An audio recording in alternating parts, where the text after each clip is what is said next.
दोस्तों, पंजाब में कुछ दिनों से चली आ रही राजनीतिक गहमागहमी के बीच आखिरकार उसका अंत हो गया।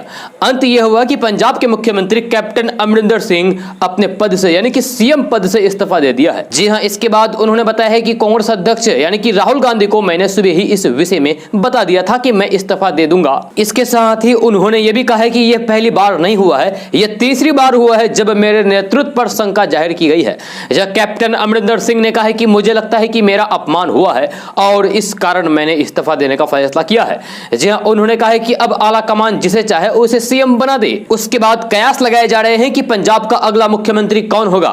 सुनने में आया है कि अगला मुख्यमंत्री नवजोत सिंह सिद्धू को बनाया जा सकता है।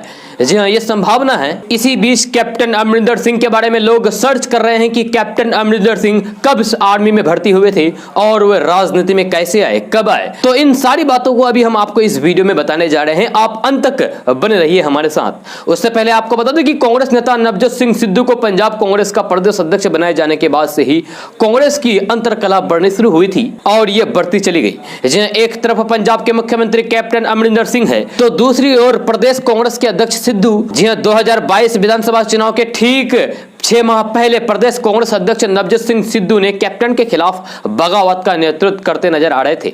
जी हां, कांग्रेस के कई विधायकों द्वारा पार्टी शीर्ष नेतृत्व को पत्र लिखकर कैप्टन को हटाए जाने की मांग की जा चुकी थी। आपको बता दूं कि कैप्टन अमरिंदर सिंह की गिनती कांग्रेस के सबसे मजबूत क्षेत्रीय नेताओं में की जाती रही है।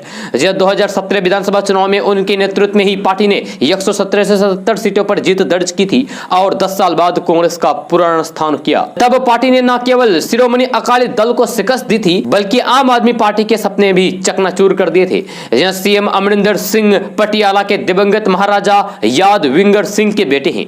जहां लॉरेंस स्कूल सनावर और देहरादून में स्थित दून स्कूल से स्कूली शिक्षा पूरी करने के बाद जुलाई 1959 में उन्होंने एनडीए यानी कि राष्ट्रीय रक्षा अकादमी में दाखिला लिया।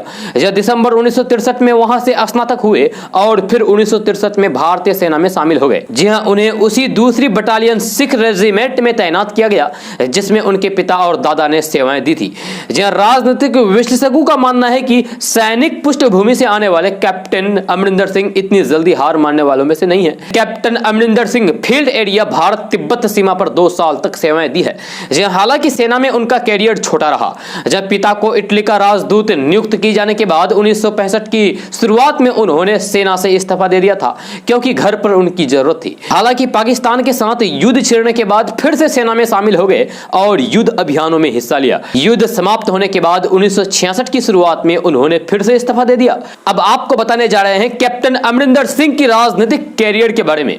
तो जनवरी 1980 में सांसद के तौर पर उनका राजनीतिक कैरियर शुरू हुआ। स्वाभिमानी स्वभाव वाले अमरिंदर ने 1984 में ऑपरेशन ब्लू स्टार के दौरान स्वर्ण मंदिर में सेना की एंट्री से उन्हें ठेस पहुंचा।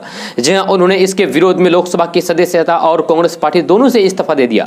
जहां अगस्त 1985 में वे अकाली दल में शामिल हुए और फिर 1995 के चुनाव में लोगोवाल के विधायक के तौर पर चुने गए। सुरजीत सिंह बरनाला की सरकार में वे कृषि मंत्री भी रहे हैं। बाद में उन्होंने पांथी अकाली दल का गठन किया जिसका 1997 में कांग्रेस में विलय हो गया। हालांकि 1998 में पटियाला से कांग्रेस के टिकट पर हुए संसद चुनाव हार गए। 1999 से 2000 के बीच हुए कांग्रेस की पंजाब इकाई के प्रमुख रहे। 2002 में पार्टी ने विधानसभा चुनाव जीता और वे 2002 से 2007 तक मुख्यमंत्री रहे। जमीन हस्तांतरण मामले में गड़बड़ियों के आरोप में उन्हें सितंबर 2008 में बर्खास्त कर दिया गया। हालांकि सुप्रीम कोर्ट ने 2010 में उन्हें राहत देते हुए उनके निष्कासन को असंवैधानिक करार दिया।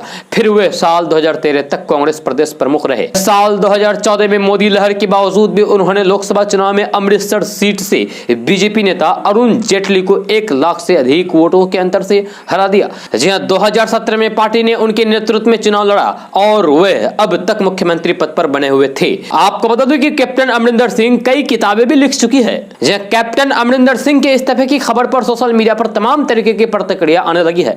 भाजपा नेता कपिल सिब्बल ने ट्वीट करते हुए लिखा है कि बहुत अच्छा कैप्टन, आप उन नेताओं में से हैं जो अपने विरोधियों के बीच में भी सम्मान पाते हैं। निश्चित रूप से चाइनीज गांधी आपके लायक नहीं है। पत्रकार सुधीर चौधरी ने अमरिंदर सिंह के इस्तीफे को दुखद बताते हुए कहा है कि एक सैनिक, एक राजनीतिक दिग्गज, एक देशभक्त को ऐसा जाना था। गांधी परिवार द्वारा उनका अपमान पंजाब के लोगों का अपमान है। जब फिल्म मेकर विनोद कापड़ी ने लिखा है कि कांग्रेस ने पैर पर कुल्हाड़ी नहीं मारी है बल्कि कुल्हाड़ी पर पैर मारा है। भारतीय जनता पार्टी और नरेंद्र मोदी को कांग्रेस को खत्म करने के प्रयास छोड़ देने चाहिए। एक ट्विटर हैंडल से इस खबर पर कमेंट किया गया है कि कांग्रेस में एक ही नेता थे जिनकी गरिमा थी, यह पंजाब के सीएम कैप्टन अमरिंदर सिंह, और आज उन्हें भी कांग्रेस ने बाहर का रास्ता दिखा दिया। सिद्धू के चक्कर में मजबूरी में उन्हें बीजेपी ज्वाइन करना पड़ेगा। कैप्टन अमरिंदर सिंह के इस्तीफे को लेकर आप क्या सोचते हैं? अपनी राय नीचे कमेंट बॉक्स में कमेंट करके जरूर बताइए।